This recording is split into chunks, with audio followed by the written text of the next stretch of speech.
difficult when you realize that you are not the daughter so much anymore, or the son, as the case may be. You are the caregiver, and your role changes, your perspective change. It's very, very difficult when you just want your mom, or Yeah, you just want your dad, sure. and they can't be there for you in the same way they were when you were younger and when they were healthy.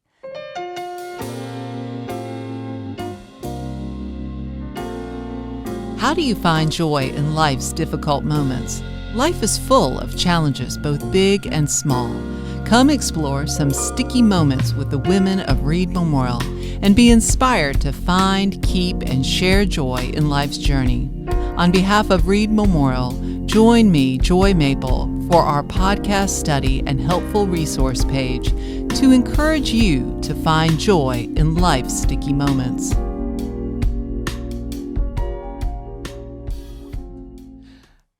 I am so glad that you're here with us for this episode of Finding Joy in Life's Sticky Moments. Today's guest is a pastor, and I don't know about you, but I've always thought that pastors, must have a pretty perfect life. There's no trials or tribulations because they just seem to walk a little bit closer to God, right?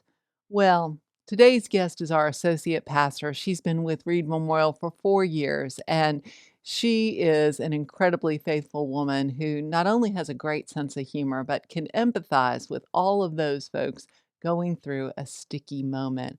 So let's welcome our pastor, Reverend Nadine Elsworth Moran. Hi, Joy. Thank you for having me on the podcast today. I am so excited that you're here. Everybody may not know you, so tell them a little bit about yourself.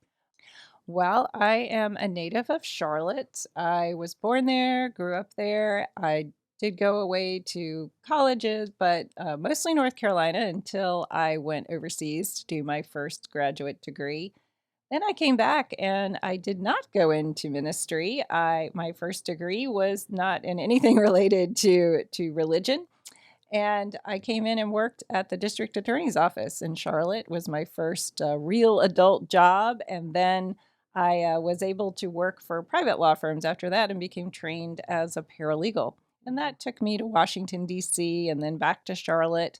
And I worked in a variety of areas of law. I worked in international trade. I worked in construction litigation, arbitration, mediation, lots of different types of law. But where I ended my law career, as it were, was when I was working at a smaller firm and I was doing estate planning and probate. And that's kind of dovetailed with where my spiritual life was going. I found that there were so many people who were facing end of life decisions. They were trying to plan. These are difficult decisions and things to talk about in general. And then on the other side of it, after someone has passed away, to deal with the family dynamics and the loss and the grief that comes with that. And sitting across the table from somebody in a conference room in a law firm, you cannot offer them spiritual comfort. You can tell them what they need to do. You can give them the practical advice they need, but you can't really speak to them about what's going on with them emotionally or spiritually. So that was my nudge, a big part of my nudge from God to go to seminary. And I ended up going to Union Presbyterian Seminary in Charlotte because it had literally opened in the backyard and where I was. So That's awesome. So, were you always a faithful person, and was this just kind of circling you back to that, or was it something that you just felt a calling and it was kind of a new thing for you?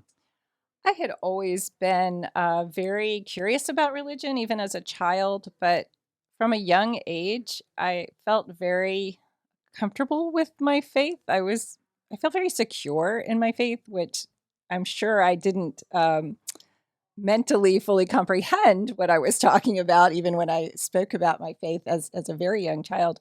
But there was a very strong inner understanding and feeling about it.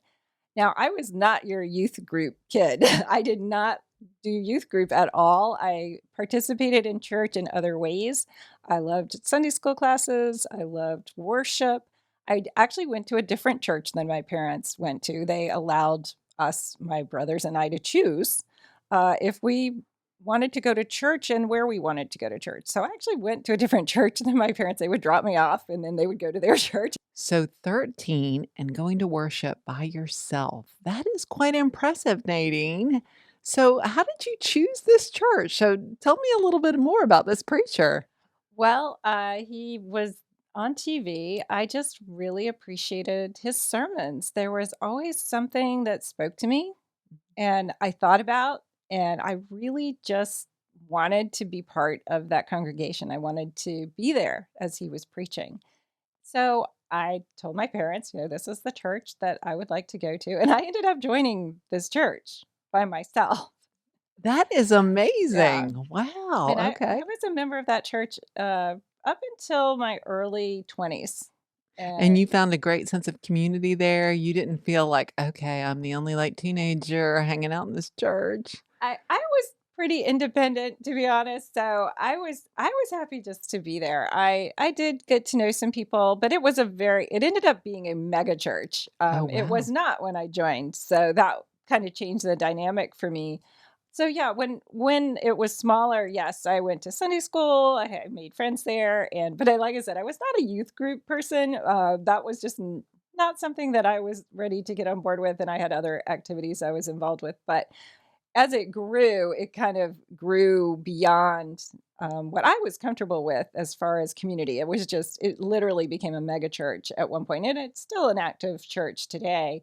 That pastor has long since retired, but it was a wonderful experience for me because it was not the denomination that I serve currently. Wow. It was a different denomination. I got a lot from it, and it certainly shaped how my understanding of my faith and even of different perspectives came into play. So it was a good experience for me, and I'm grateful to my parents that they let me do that. That is really impressive. So you Hmm. had this nudging in your law field Hmm. and, kind of, maybe, and then this history that you have. So you went back to seminary, Hmm. of course, because like you said, it's in your backyard. Yeah. Okay. So were you married at the time? Was your husband going, "What? Wait, whoa," because like, all these years in this law field, and all of a sudden going seminary is a different turn. My husband did not marry a minister, and while he says he was not surprised, I still don't think it was like he was expecting it to happen. I was had gotten at that point very involved in my church that I was at. I had joined since leaving the church, my childhood church, sort of so to speak. I left and went to a Presbyterian church, PCUSA, and that was sort of my youngest days church was a PCUSA church. And I really felt like at that point in my life, that was my perspective, that was my understanding of theology, and I loved that church, and I began teaching, and I think that was a real way God was really pushing me because I would teach Sunday school.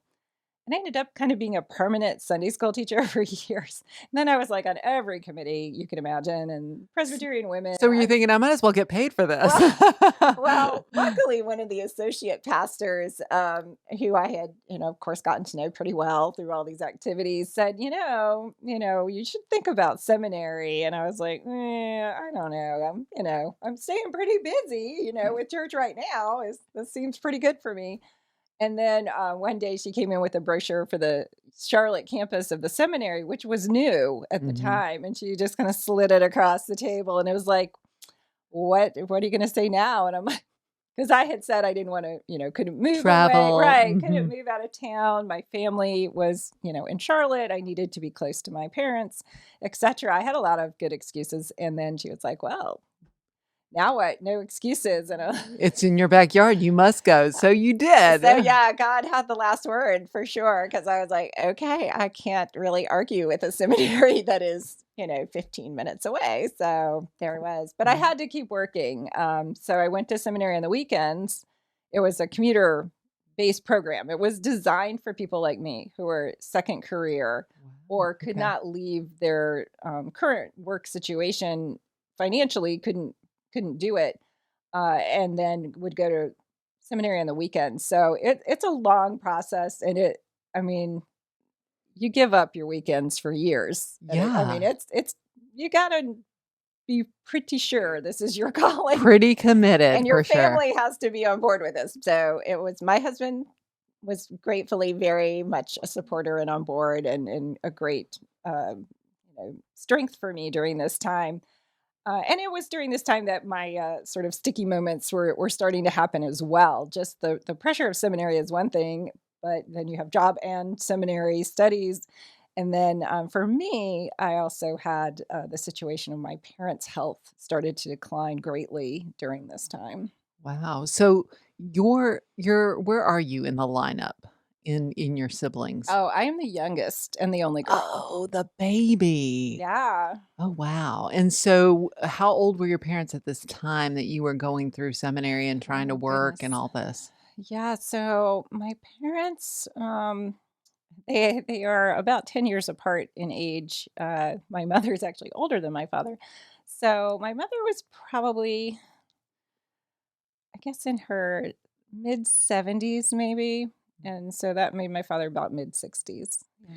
So their health begins to decline, and are you the only sibling or only child of your parents that is local that could help out, or how did that how did that Yeah. work? Well, part of it was I was the most comfortable doing certain things. My father had had some major surgeries. I was the only one who could, who wasn't queasy packing a wound. I have garnered great appreciation for anyone in the medical field because I'm like, okay, I can do this because it's my father, but if you can do this and this is your calling, I praise you because it's not easy.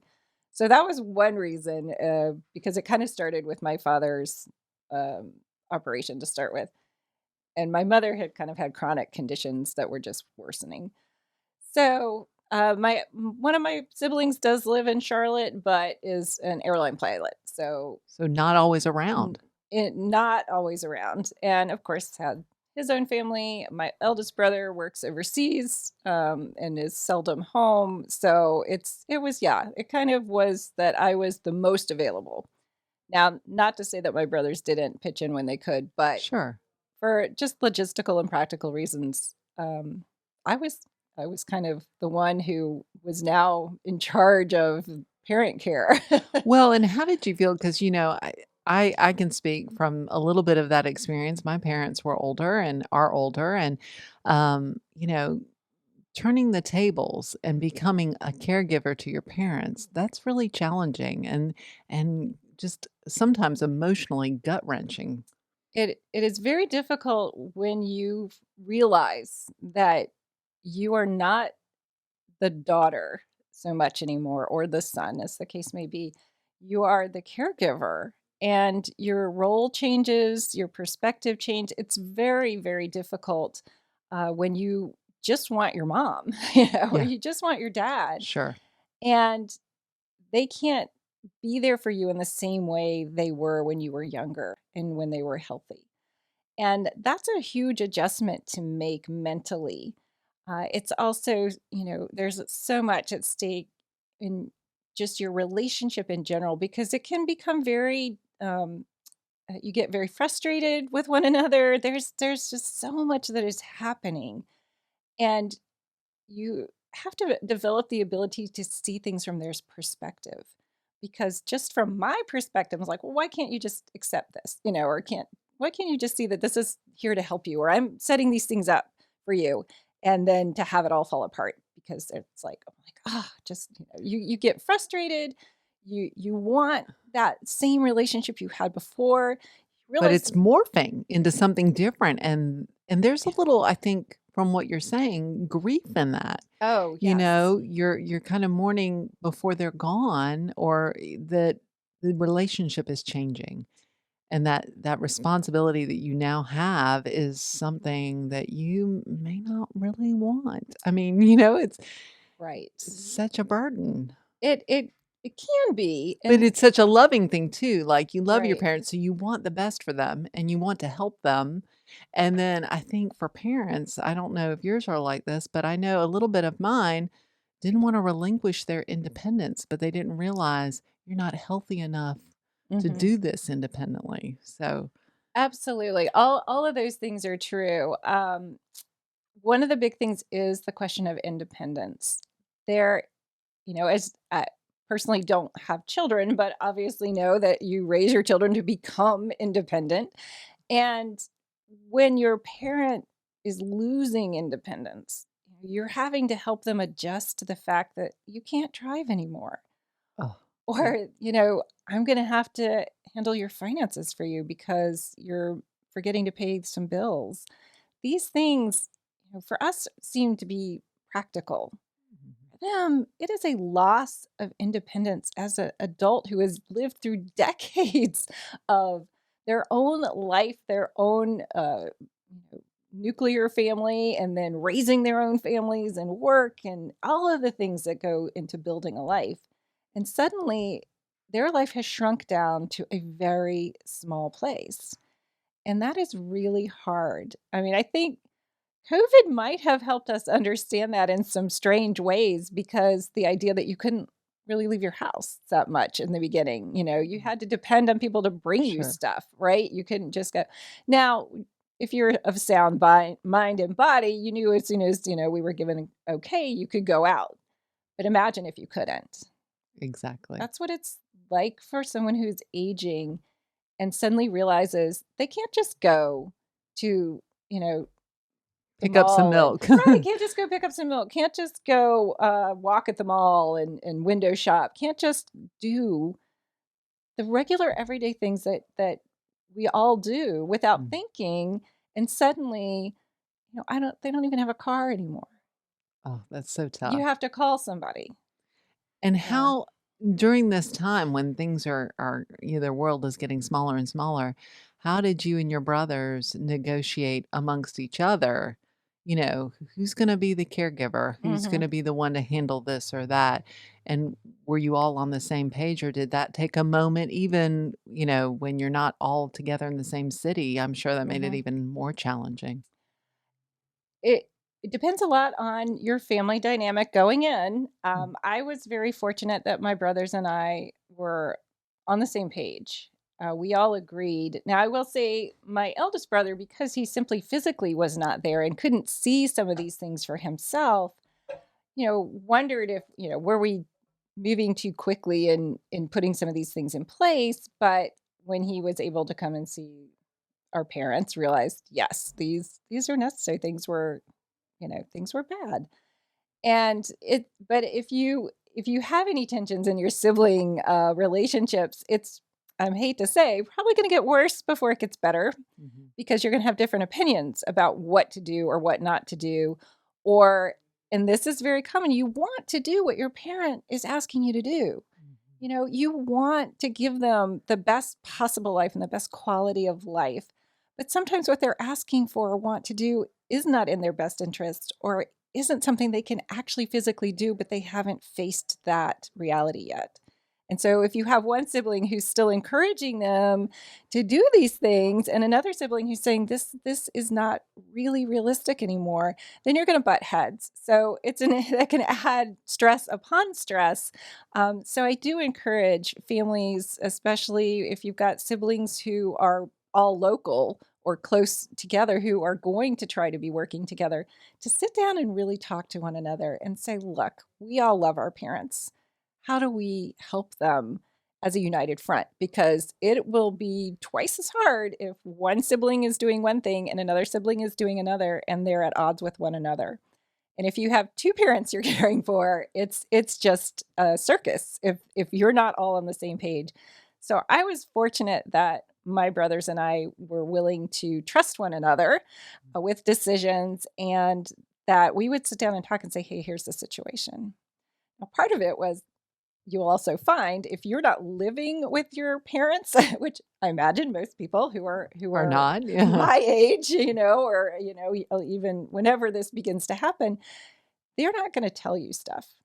just know they are not going to tell you that they've been sick or they've taken a fall. Sometimes you don't even know they've been to the hospital until after the fact. And You're like, "What?" yes, so I tell people, be prepared. They will keep things from you. They don't want you to, A, they don't want you to worry. Oh, I didn't want to worry you. B, they do not want to be a burden. This is the thing you will hear many, many times. I heard many times, I don't want to be a burden to you. I'm like, you are my parent. I'm pretty sure I was a big old burden to you For a long for time. a long time. It's kind of the least we can do. And that is where some of the faith elements come in. How do we honor our mother and father? How do we care for them? How do we treat them with the love and respect that we would want to be treated with? So you have to keep those things in mind as well. It's like, no, this is how I will honor you by taking care of you. Um, But but it's you hard. well, and, going back for just a second in your story, you've got your day job. You've Mhm. got your side job, which is going to school for seminary. Okay, and then you have this husband, and so where are you finding time to take care of mom and dad? Are you going after work? Are you going after class on Saturday? I mean, how did that work, and were you just so frazzled and just done? Oh, yes and yes. And yes, and yes, and yes. For a while, luckily my parents' house was on my way to work. So, eventually, I will say eventually I began working at the seminary, so that helped. Whew, one Everything. thing off the So list. while I still had a job, I worked full time at the seminary, but then I was also a student. So it was at least in one place. So I will add that. But it was on the way, their house was on the way to work. So I would stop in the morning at my lunch break, luckily close enough. I could check in really quick most days, just run in make sure they had something to, eat, everybody was doing okay, and then stop on the way home. Well, that's a lot, especially having to do the midday stop. So there was a period where my father was in the hospital for an extended stay for several months. And so my mother could not be left alone. So I had to move into the house with them. So I'm away from my husband and my home life, and I'm sleeping on a couch for a couple of months at a time while, and then I have my father who's, alone in the hospital because my mother can't go visit him. She can't get in the car, right? Right. She's not able to just go visit him. And then that's when other things start to come to the forefront because my father handled the finances. Oh, so she didn't know how to do all that or Right. wasn't familiar with the routine of things. Exactly. So now I'm stepping in to handle finances. There are just so many things that will start to come up. One other thing, that was very helpful that my parents did, and I certainly encourage everyone, even no matter what your age is, actually, but to have estate planning documents, to have a power of attorney, to have a healthcare power of attorney, but to have a financial power of attorney. I was that person. It was in my background, right? I Because was I just gonna was say, the Lord works in really funny ways, I Nadine. yes. The estate background, then the seminary. I mean, isn't his timing and everything It perfect? I know. So I when we sat down with the estate attorney, she's going, everything's with my parents. And she's like, do you understand this? I'm like, all too well. But not everybody's going to understand what is a trust. What are these documents? What do we really need? They're not cheap either. So you have to be prepared that a whole package like this, it's an expense but it's so important and so practical. Even if you do a smaller estate packet without a trust, not everybody needs one, but just a will Sure. and the basic powers of attorney. When something like this happens, if those things aren't in place, it's that much more difficult. So, sit down with your parents, sit down with your family, and you really have to talk it through. It's not something people want to talk about. They don't Sure. want to plan for their, days when they're gone, but it is such a gift if you have these things in place. And even with some of these things in place, because my mother was still living, but her cognitive ability was declining, Sure. Okay. she was still listed on these documents as being the person who could go and do these things, but But you knew better. she really couldn't. Mhm. I mean, a simple trip to the bank would take 2 hours. Stars. Wow. Yeah. So these are things that you you can't really prepare yourself for in many ways. You can't prepare yourself for the emotional, the grief that you mentioned, the frustration, the exhaustion, pure and simple exhaustion that will come with this. But there are some practical things you can do that will help pave the way. So it's not quite as much going on at one time. It's like, okay, we have this in place. Let me just look at these documents and see what I need to do, or talk to, give a call to the estate attorney if you need to, or to the bank and say, here's the situation. Well, let me ask you, when things weren't going so great and dad was in the hospital and mom wasn't doing so well and you had to move in, was there ever a point where you thought, all right, maybe we need like professional care in the house or we need assisted living or something like that? Did y'all have that debate as a family? And where was that decision for you? You're laughing like, oh, joy. Oh, talk about a sticky moment. That was like sticky, serious moment. Yeah, this is where the sticky comes in, and I have heard this repeated with many other people in church and friends and all situations. So I think this is pretty common. What happens is the family caregiver, whether it's the spouse or a child, uh, in this case, sometimes my father was, the He able-bodied still was is cognitively still there. cognitive, Mhm. but it was wrecking his health. He already had some health issues of his own. Being the full-time caregiver for my mother was diminishing his health as well. So then it just compounds. So now one or both of them are constantly in need of serious, attention. So, yes, that conversation comes up at some point. That is a difficult conversation to have with a parent to say, I can't be here all the time. You may meet with some resistance because the parent wants the child to be the one to take care of them, Sure. right? And you want to do it. But the reality of family, job, other things, if you're in school or whatever you might have else that's going on, you can't generally just drop everything and move in indefinitely and be the full-time caregiver. That's pretty rare. Was that hard for you to put up your hand and say, I love you, but I can't do it like we're doing it? It was hard, and I think for me, I mean, I kinda had to hit the floor where I was like, "I physically can't do this anymore."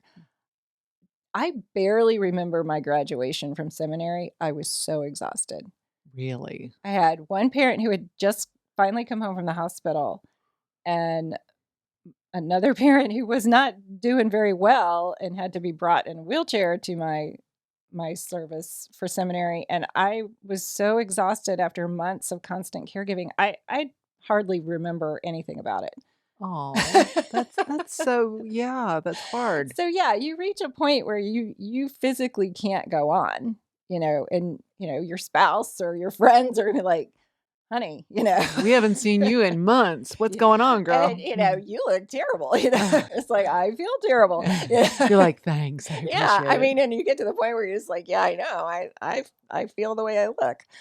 And you have to have that hard conversation to say, "Look, I wish I could do this. I want to be the person who's here for you all the time, but I can't be. And neither could my brothers, right? Even with two of us in town, It sort of, just wasn't enough. it's not enough. And there's mitigating factors on all sides. So, like, you know what? Let's start looking at some help to come in, which you may or may not get agreement on at first, or you might get agreement on it first until the person actually shows up. And they're like, we don't like him or her. Right. Be prepared that there is not going to be immediate joyful acceptance of a stranger coming into your house. Invading your privacy. Oh, yes. Invading your privacy, your space. Why are they there? They're very nice. Please don't have them come back, right? How many people did y'all have to let go before you got to Oh, somebody? oh, mercy. So, we worked with an agency and we had, regular people who came in pretty much every day for a while. And we had meals delivered. I mean, we had everything. And then one by one, they would get undone. Mm. Because again, they would cancel them. They didn't need them. Exactly. They didn't need them, or they didn't want them, or it was okay for a little while, but now, we don't want this anymore. And so all the things you put in place, and I have heard this repeated, like I said, many times, that first time particularly will all get undone. Unless your parent is just not capable of making any kind of decision like that, or able to communicate that. If they are in any way able to communicate that or communicate to the agency or person in general, they will cancel everything you put in place, which will lead to further frustration and exhaustion. So, Nadine, during all this, and you're exhausted, you're burning the candle at every end, how did you take care of yourself? And how did you find this joy in this very sticky, dark time? That's a great question. It's not easy, but you do have to take care of yourself. You really, really do. I and I think new mothers do this too. There's a lot of parallels between taking care of A baby an and infant and taking care of an older person. Now, the caution is not to infantilize your parents. They're still adults who earned your respect and love, and you need to keep that in mind. However, there's a lot of similarities in the fact that if one of them was sleeping, I was going to sleep. If they were okay, everything was all right, they're going to sleep for a couple hours. I'm going to sleep for a couple hours. So sleep when they sleep. Because if you're having to stay up at night because there's issues at night, you're not on a regular sleep schedule. So you have to really grab that sleep when you can. Work with a sibling or work with a friend or even your church, your deacons. If your church has deacons, somebody might be able or willing to just come hang out with a parent for a couple of hours so you can do some other things. Make time to see your friends. Just do something fun. all right, I just want to know, Nadine, Yeah. in this little tidbit of advice, Yeah. how good on a scale of 1 to 10 were you at doing this? I mean, was this something you developed over time, or was it something you just hit a wall and you were like, I can't keep doing it this way? And you decided, okay, I've got to approach this different. Or was it something, slow and steady and you just developed? It kind of creeps up. I mean, it crept up on me because at first you don't realize, at least I didn't, how much time you're spending in this caregiving role. And then until it kind of takes over. And the spousal support is huge, I must say. And props to my husband for he was a saint with just spending time, you know, just coming in and just spending time talking to my mother or father or just hanging out with them, friends hanging out with them. If, they're, as I mentioned earlier, their lives become kind of insular. And even if your parents have a lot of friends, they've kind of closed off.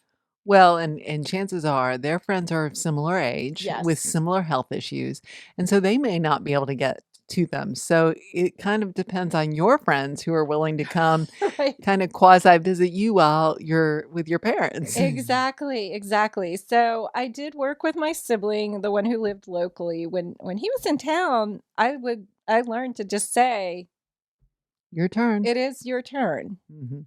And he would graciously step in, or his wife would step in, and very good. They and they have a child with disability, so it wasn't like they could easily walk away from Sure, they had a full plate as they had well. a full plate as well. But when my brother was home, I would just say, I gotta step off for a minute.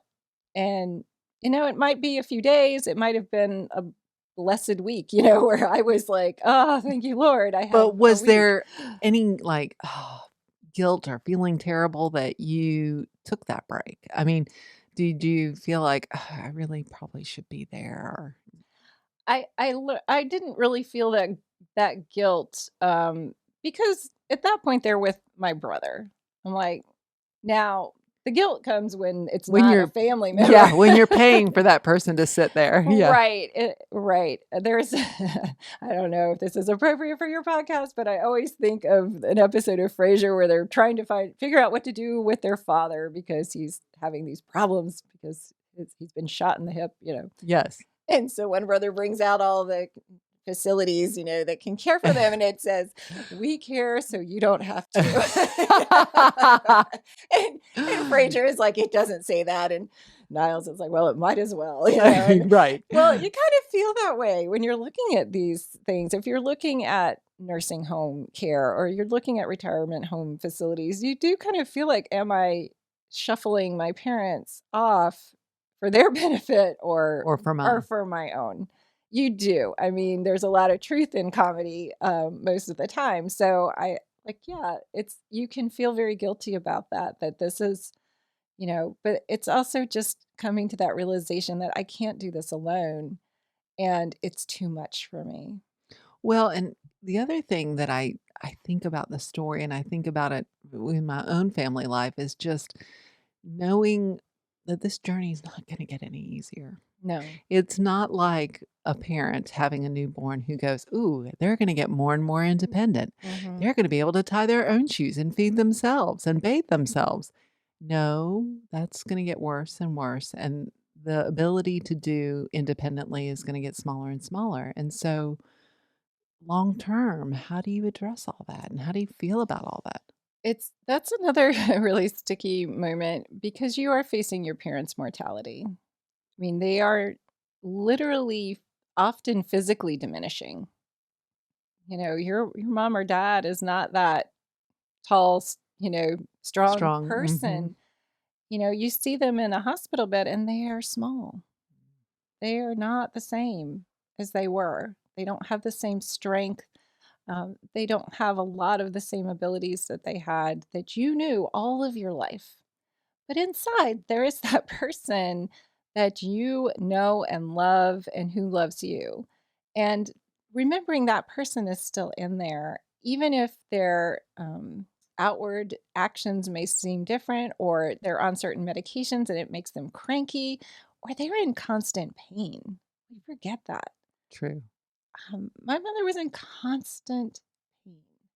And just reminding myself of that. It's like, and she rarely complained about it. If she complained, it was bad, right? So during this time where she's in this pain and you see her demise and things aren't going well, did you do anything with your mother to kind of keep things light and joyful and the spirit between you all, not just one of I'm here to, feed you, I'm here to take care of you.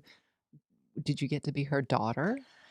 Yes, and I verbalized that at some point, and I think that's important to say.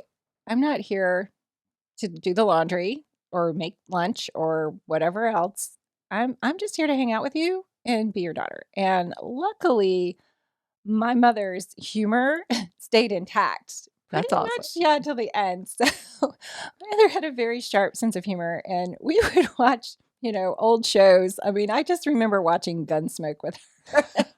Quality programming. Quality programming, but she would come out with these zingers, about Marshall Dillon, and I would just crack up because I'm like, this is my mother. This is the woman who just This is what you want to remember. yeah, and just yeah, take advantage of those moments where, things are okay. They may not be great, but they're okay and everybody's, kind of together and talking and just, and talk to your parents.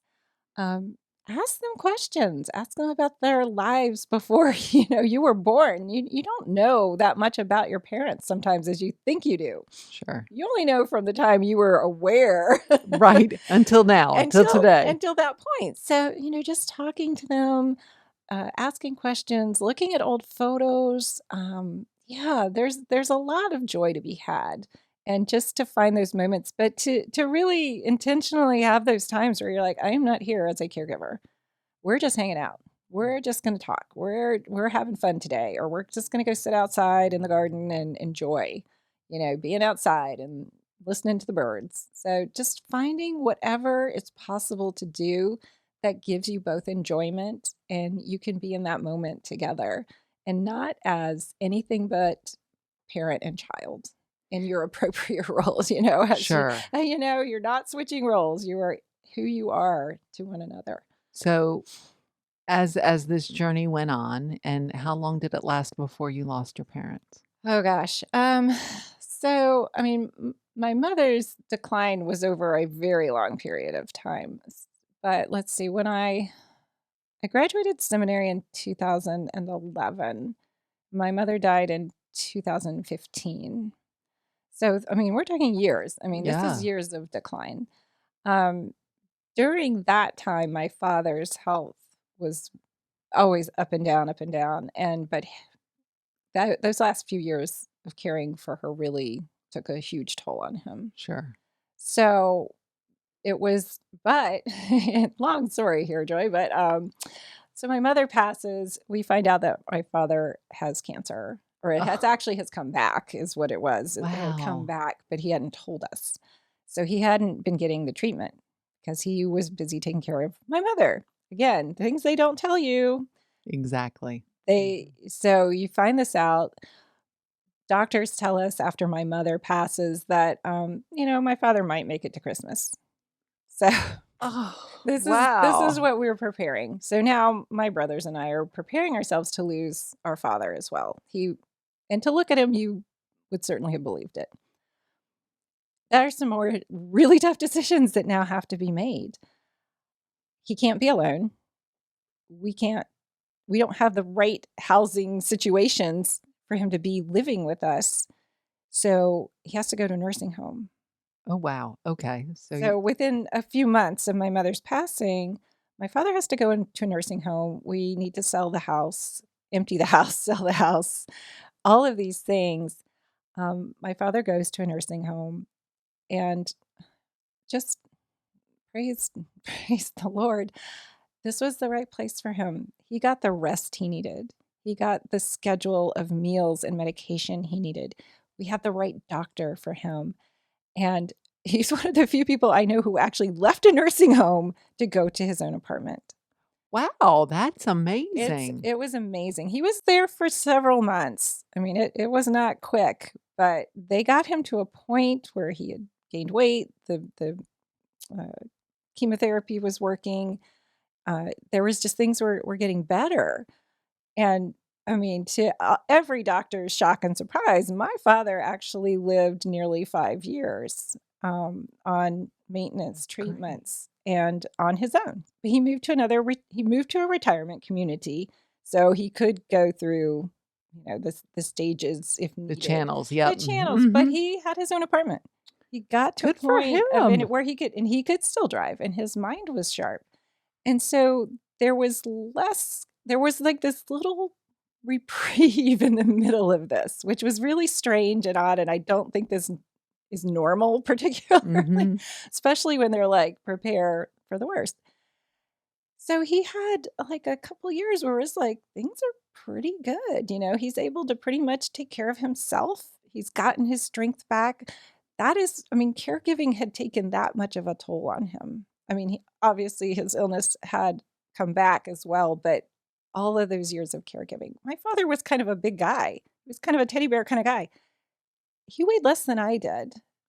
Oh my goodness, wow. Right, when my mother died. So it was radical what it did to him physically Mhm. and emotionally. That was the love of his life, right? And Sure, she was gone. sure. So it was hard on all of us, but to have that, luckily that gift of a few years, and then of course decline again. So now we're back in this decline, Cycle, this mhm. cycle, which lasted about a year, and he passed away a year ago, October. So So we're approaching 2 years we this are coming we October. are approaching 2 years. And with him, it was quicker, obviously, than my mother, and we learned a lot about hospice care and other agencies that are out there, which are just amazing agencies that can do a lot to help you. But we also had the layer of COVID that That prevented us crazy time, that yeah. crazy time that prevented us from being with him for quite a bit of that time. We could not go into his retirement community for a long time. So there's just a lot that then it, and this is going to happen to a lot of people. Sometimes they were both sick for a really long time, Mhm. and then a little reprieve, but then one parent, they don't generally pass close together. Right. There's going to be maybe a little break, and then you're going to go through that cycle again with the other parent. And that's pretty much what happened. So so when your mother passed, Mhm.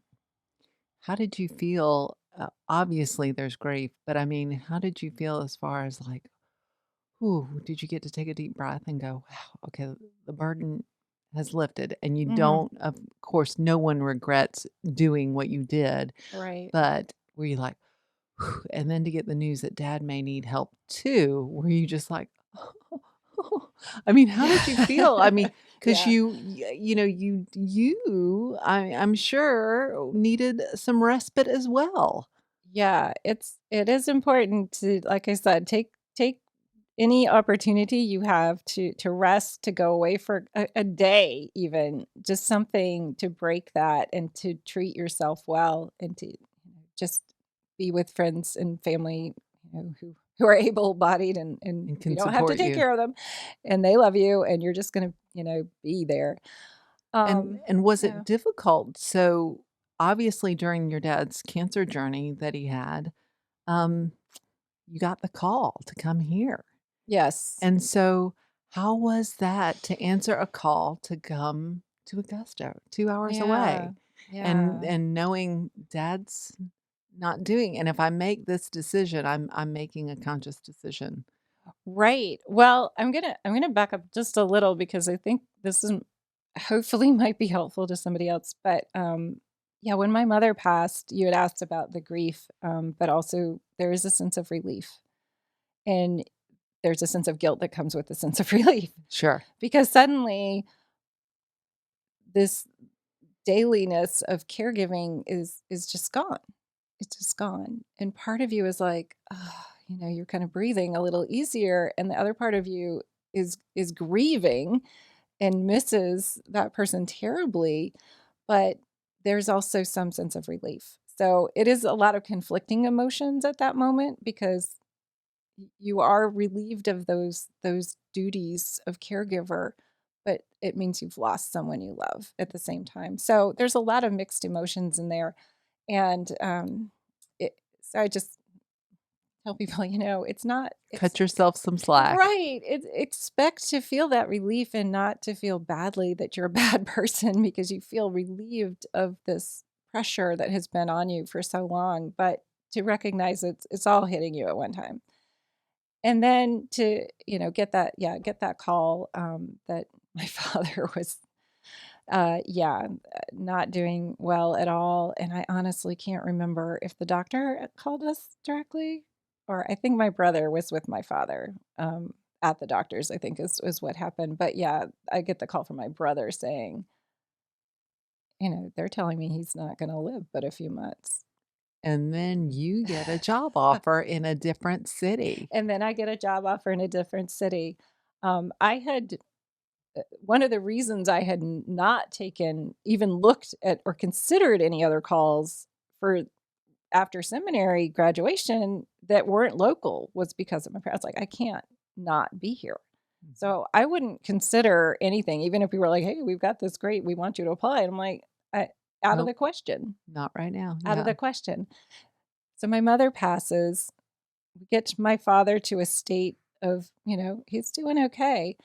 It was still really hard, and I honestly would not have considered anything beyond this is about as far away as Yeah, I was gonna beyond the go. 2-mile Right, or yeah. 2-hour You're radius right. kinda thing? Yeah. I did. I had a radius, and had my other brother not been local, I'm just not sure I even would have done that. But, yeah, I had to be close enough that if something happened, I could get home to him in a couple of hours at the Sure. most. So yeah, it was a big decision, but my father was always hugely supportive of my ministry. And I it was hard to tell him though, Mhm. because he was used to me being around, And he and was doing basically well at the time, he is that right? was. Yeah. Oh yeah, So yeah. so you're thinking, "Okay, well, this reprieve might last a while, and I can explore this call." Yeah. And I of course I knew, it's a reprieve. Mhm. There's It's going to get worse at some point. There's Sure. only so long that this medication is going to work. But I talked to him. I said, I'll stay. And he didn't want me to say. He wanted me to live my life, and I was very grateful for that.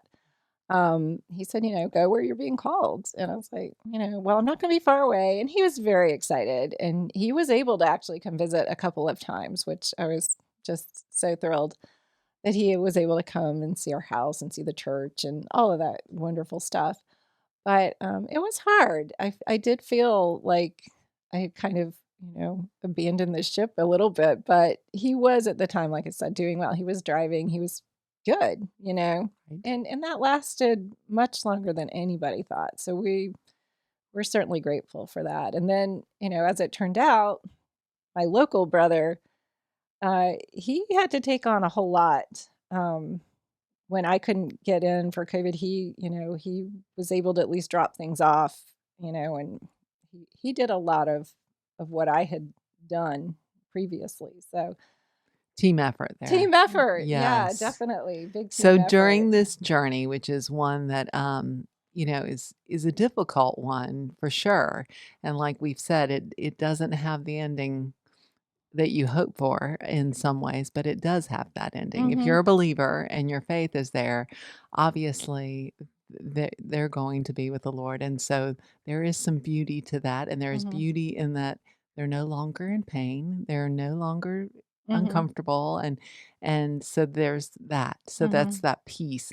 But during this journey and even after, how do you feel like your faith was shaped or changed in any way? I think I grew far more empathetic towards just older folks in general.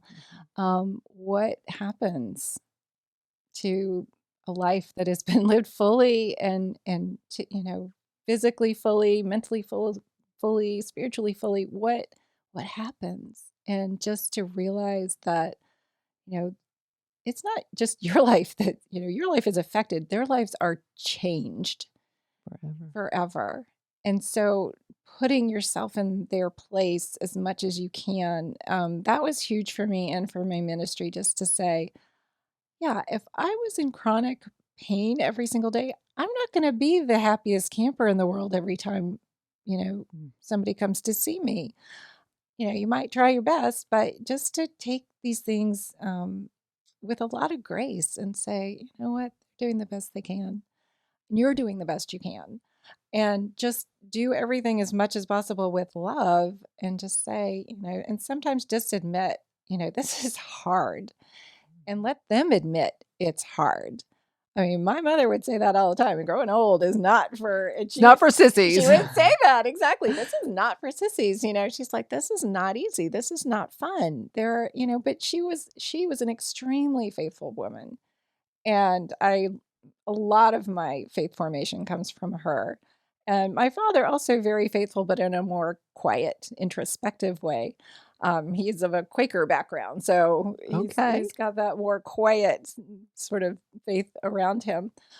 But both definitely shaped my ministry. But just this experience and going through this with them was extremely powerful, and it is a gift.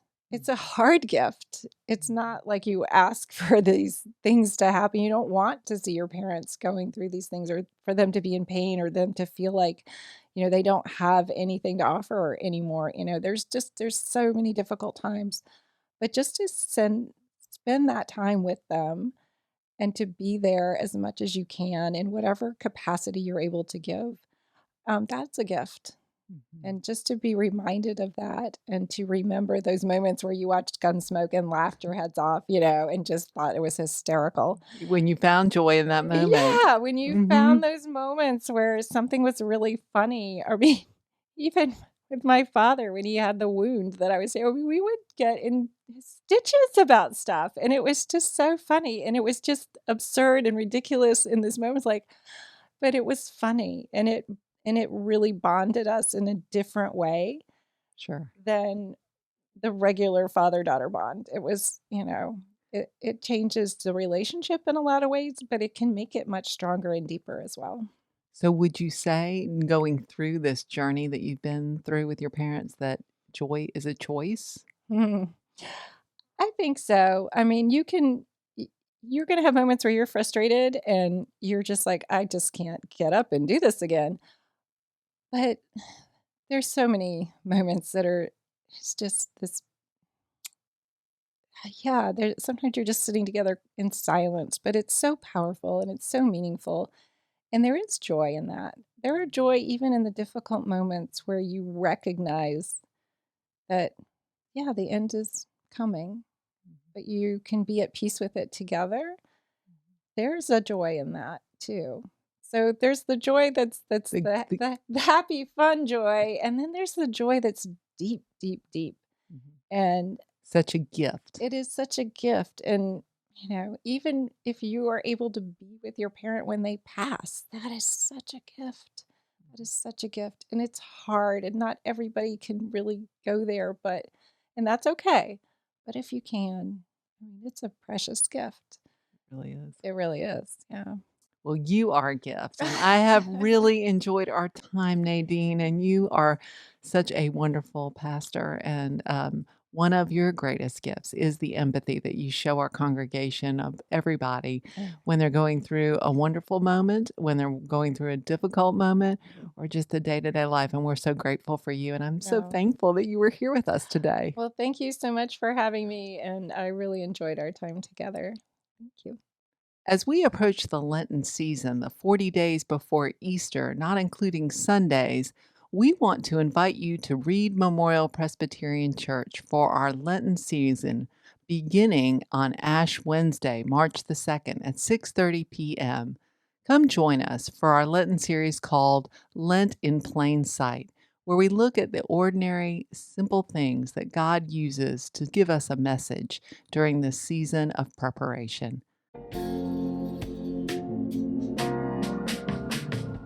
Join us every second and fourth Wednesday of the month on Apple, Spotify, YouTube, and our website, readchurchaugusta.org.